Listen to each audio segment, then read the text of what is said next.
Ake siyabona apha sinomama ke ikhona into eyenzekayo. Khani sichazele mama, sabona kwakuhle napheka kwanuka kamandi imbiza. Kwenzeka ntoni? Namhlanje sikhumbule omama singabo imbokodo ezisizizo. Ewe. Ithi ke ngoku loo nto sabona into yoba ecaweni yethu namhlanje make sicelebrate ubumama.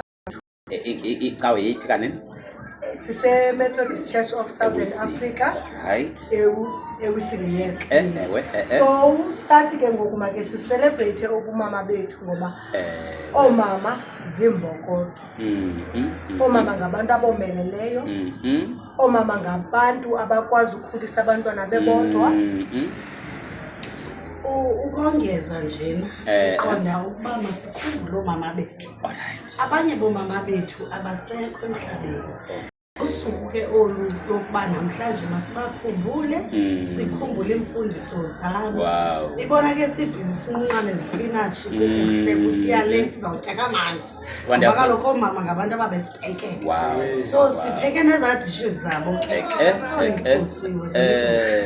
Ngoba sibonile phayana kunqunqa nento ezilihlaza. Kuba bekusingekho apha ke esiyawuthi mhlawumbi ngamarhwabe neno kufuna igama lalamfino kwakuthwa ngoba kanene otyuthu simphekile inotyuthu phayana utyuthu wethu ke ngoka-2025 ewe kotshola kukho into zimhlotshanyana ezimandanyana ndiyabona zezaa nto besinothi yimithwane ngelaa xesha zithi zibhebi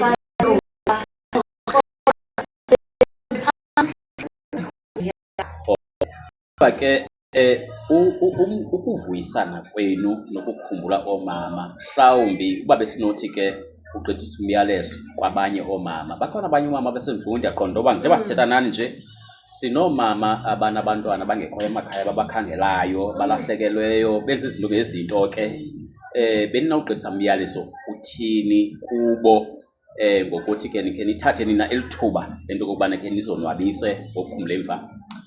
Eyona ndoqo wemini yethu yanamhlanje because eneneni singomama banjani. Singomama abanabantwana abalapha phandle apha abantwana bethu basibhidile. So enye yezinto esisazenza namhlanje kuxhobisana ukuba senza njani ukuqoqosha abantwana bethu baphandle apha. Sizama ukunceda ngolo hlobo sakhane somelezane nanjengoba umama ugxa wami besetshilo uba oomama zimbokodo. Oomama ngabantu abomeleleyo and oomama ngabantu abanida ukuba bafumane izimvo zabanye oomama ukuba abantwana bakhuliswa njani. Yeyona ndoqo usuku lwethu lwanamhlanje. Asibulele kakhulu boomama bam. Ingathi umama ifuna ukwaleka. Yes dad.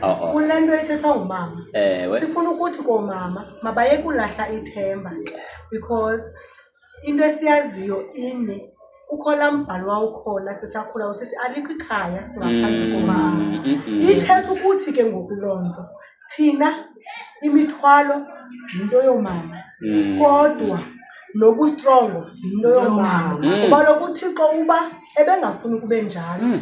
uThixo bengazusithwalisa imithwalo kanti akazubona into yobana sayithola njani. Yiloo nto kokufumanisa ukubana umntu ongumama endlini ukumosha komntana utata ujamele umama,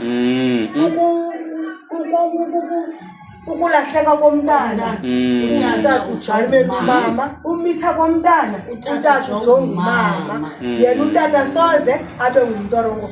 So funa ukuthi izimbokodo asiqineni ebumameni. Sikhumbulo nawo omama nawo sibakhumbula namhlanje. Siyabulela. Kubulela